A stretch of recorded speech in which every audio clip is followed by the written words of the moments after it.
Монгол Улсын хүний эрхийн үндэсний комисс нь хүний эрх хэрэгжүүлэг хамгаалах, хүний эрхийн зөрчлөөс урьдчилан сэргийлэх, иргэд олон нийтэд хүний эрхийн боловсролыг түгээх зорилгоор жил бүр Монгол Улс дахь хүний эрх хэрэгжүүлээний байдлын талаарх илтгэл, онол практикийн хүний эрх сэтгүүл, хүний эрхийн хэрэгжилтийн судалгаа, дүн шинжилгээ, хүний эрхийг хамгаалах, хүний эрхийн зөрчлөөс урьдчилан сэргийлэх үүднээс хууль тогтоомжид өгсөн санал дүгнэлт, комиссийн болон гишүүний хүний эрх зөрчигдсөн талаарх шаардлага, хүний эрхийн зөрчлөөс урьдчилан сэргийлэх зөвлөмжийг тогтмол боловсруулан захин болон хэвлэмэл хэлбэрээр хүргэдэг.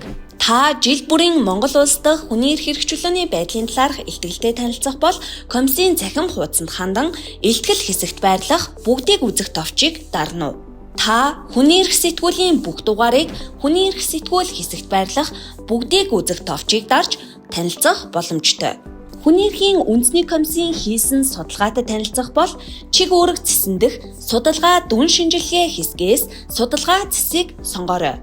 Хүний эрхийн үндэсний комиссоос хууль тогтоомжид өгсөн санал дүгнэлтийг мөн адил судалгаа дүн шинжилгээ хэсгийн хууль тогтоомжид өгсөн санал цэснээс үзнэ үү?